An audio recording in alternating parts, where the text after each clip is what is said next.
Know when to hold up, so know when to fold up, know when to walk away, know when to run. Hey, Quarto, that's a gambler, man. What do you know? You don't. Hey, anyway, this is the prediction video for the December 3rd fight between Abner Mares and Joseph Agbeko. And I'll break both fighters down. And this is kind of like a rematch, man. It's a rematch, rematch, rematch. So, I'll start out with Mares, who's 22-1, 13 knockouts, 57% knockout ratio. When you look at that, he's got great wins over Agbeko, Darchinian.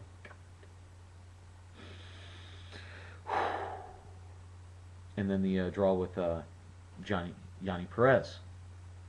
Their first fight wasn't a draw; it was a majority decision. Just want to clear that up there. So anyway, he's got good power and heart. He dropped Darchinian.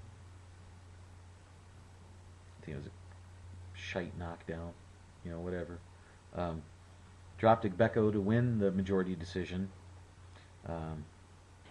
If no knockdown, or he didn't level him, I mean, you're looking at a very close fight in the last one that they had. So, but one judge had it 115-111, so maybe it wasn't as close as you thought. He's got good power. He's got the combos, pumps out the jab 1, 2, 3 at a time.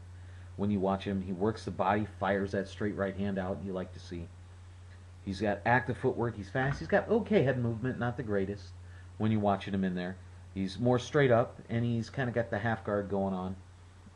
He is open for the overhand right and left. He can be dirty with the low blows. He tends to whack people a lot, low. And he's a short dude at 5'4", but he's got pretty long arms for a 5'4" dude at 66 inches. So, he can reach out and touch you in the coolies, And, he's still a bit green, but that, time is just about past at 25.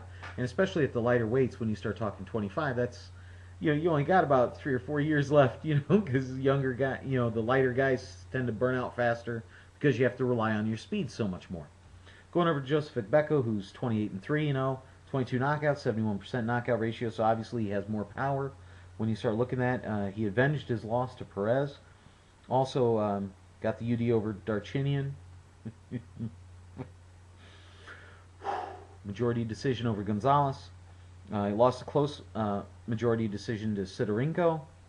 And, but he's only got 3 knockouts in his last 10 fights when you start looking at that stuff. And he also has 3 losses in his last 10 fights. So you start looking at his step up in weight, step up in competition, then knockouts really aren't coming anymore. The power hasn't served him as well, as they used to, as he gets in these tougher fights with the guys. Uses that head as a weapon, so, between the low blows and the headbutts, it should be a pretty exciting fight. And dirty fighter a bit. He has the high D. He does move his head. Solid right hands.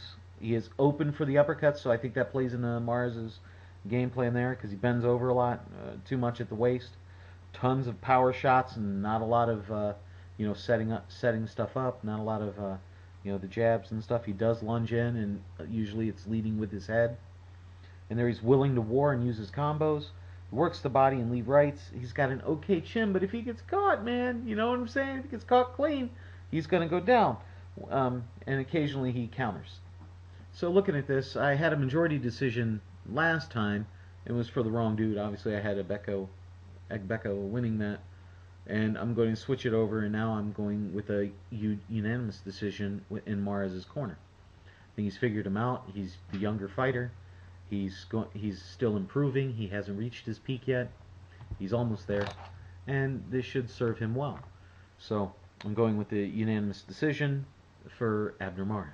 All right. Well, hey, please comment, rate, subscribe. Let me know what you think. Be my friend. Be Eduardo's friend. And yeah, you guys have a great day. All right.